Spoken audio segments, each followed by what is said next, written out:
দাদা, বরানগরের সিসিটিভি ফুটেজে দেখা গেছে মারধর ব্যবসায়ীকে শঙ্কর রাউত, তৃণমূল এমএলএর ঘনিষ্ঠ। অবশেষে সংবাদ মাধ্যমের বারবার প্রচারের পর পুলিশ তাকে ধরেনি, তিনি গিয়ে থানায় হাজির।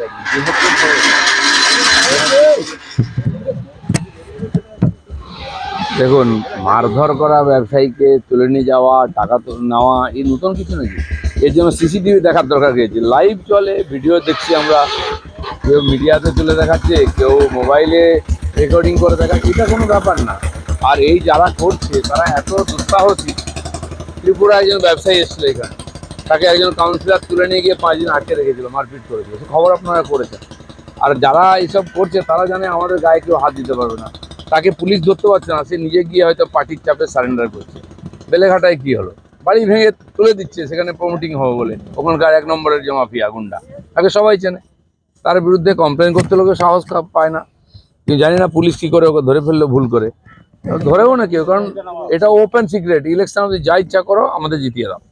বিজয় কৃষ্ণ বেরা পাঁশকুড়ার একজন বাসিন্দা, তার নাম বারবার রাজেশ আলী আসছে, এসআইআরেও বিভ্রান্তি।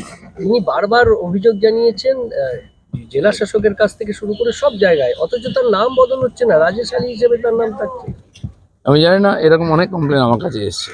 একটা পরিবার নদিয়াতে, সম্পন্ন লোক ওখানে, তারা যেহেতু বিজেপি করে, 5 ভাইয়ের নাম আসছে না। ভিডিও বলেছে দয়া করুন আমাকে, আমার পক্ষে সম্ভব নেই নাম তোলা, কারণ নেতারা বলেছে এদেরকে দেওয়া যাবে না।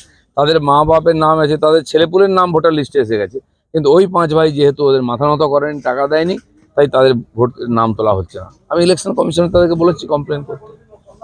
ডিস্ট্রিক্ট অবজারভারদের নিজস্ব লগইন ব্যবহার করে নাম বাদ দেওয়ার চেষ্টা চলছে, আর সংখ্যালঘু এলাকায় এইগুলো বেশি হচ্ছে। বুধবার নির্বাচন কমিশনে গিয়ে অভিযোগ জানিয়েছেন তৃণমূলের প্রতিনিধি দল। নিঃসন্দেহে এই ধরনের কোনো কাজ হলে অভিযোগ জানানো উচিত।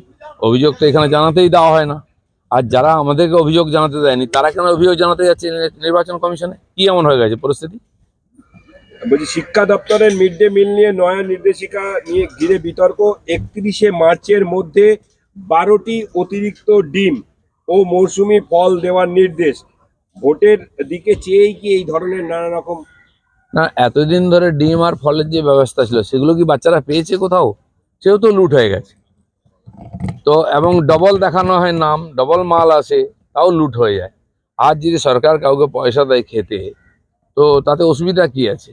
খাওয়ান, পয়সা দিচ্ছে অন্য কেউ, বাচ্চারা তো কিছু পাওয়া কমপক্ষে। 28 তারিখে প্রকাশিত হবে চূড়ান্ত তালিকা। ইআরও, এই ইআরওদের ভুলের জন্য ডকুমেন্টস আপলোড হয়নি 1,14,000। এদের মধ্যে 60% অবৈধ ভোটার বলে মনে করছেন কমিশন। আমি বলছি ভুল করে কিছু হয়নি, ইচ্ছা করে করা হয়েছে। 1.5 কোটি লোককে হ্যারাসমেন্ট করা হয়েছে ডেকে। তার মধ্যে 50% লোক যাদের ডাকার কোনো দরকারই ছিল না, বহু বিশিষ্ট ব্যক্তি, ভালো মানুষ, যারা অনেক আগের থেকে ভোট দিচ্ছেন, তাদেরকে ডেকে নিয়ে 2 ঘন্টা বসিয়ে রাখা হলো। আর বলা হলো ঠিক আছে চলে যান, একটা ফটো তুলে ছেড়ে দেওয়া হলো। বহু লোক আমাকে কমপ্লেন করেছে। খালি তাদেরকে হ্যারাসমেন্ট করা, অপমান করা, যাতে তারা ইলেকশন কমিশন আর কেন্দ্র সরকারের বিরুদ্ধে স্টেটমেন্ট দেয়, এই জন্য তারা ক্ষুব্ধ হয়ে যান, বিরক্ত হয়ে যান। ভোটের আগে গেরুয়া শিবিরের চলচ্চিত্র উৎসবের আয়োজন। বঙ্গ চলচ্চিত্র উৎসবের মুখ্য উদ্যোক্তা অগ্নিমিত্রা পাল আর রুদ্রনীল। ঠিক আছে, যারা ফিল্ম লাইনে আছেন বোঝেন, তারা যদি করেন আপত্তি কি? বাংলা ফিল্মের যা অবস্থা হয়ে গেছে, এই করে যদি একটু পরিবর্তনে খুব ভালো হয়। দাদা, শেষ প্রশ্ন। বিধানসভা ভোটে প্রার্থী হতে চেয়ে দলের রাজ্য দপ্তরের বায়োডাটা জমা দিয়েছেন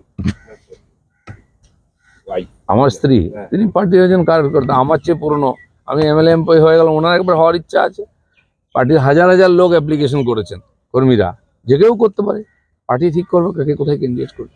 ডায়মন্ড হারবার যাচ্ছেন আপনি, এর আগে আমরা দেখেছি যে মুরুগান আইএস অফিসার, তাকে ঘিরে বিক্ষোভ হয়েছে। জগৎ প্রকাশ নাড্ডা, তাকেও ঘিরে বিক্ষোভ, তার গাড়ি ভাঙচুরের চেষ্টা হয়েছে। ডায়মন্ড হারবার আমি আজকে যাইনি, আমি গেলে আমার নামে কেস দেয়, এবারও দেবে। অন্যদের বিক্ষোভ দেখায়। ডায়মন্ড হারবার গ্রামে গ্রামে আমি ঘুরেছি, সাইকেল নিয়ে ঘোরা লোক। আমি সাউথ 24 পরগনায় 11 বছর RSS এর প্রচারক ছিলাম, তখন ওখানে সব গ্রামে গ্রামে ঘুরেছি। বিজেপিতে আসার পরে ওখানে গিয়ে সভা করেছি, আমি কোনো জায়গায় বাদ যাইনি। আর সবচেয়ে বড় সভা ওখানে 19-এর আগে করেছি, 20,000 লোকের ডায়মন্ড হারবারেতে। তো এখন গৃহ সম্পর্ক, বুথের সশক্তিকরণের কাজ চলছে।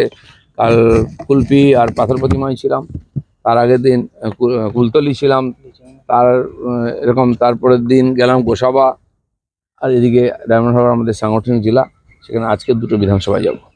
ঠিক আছে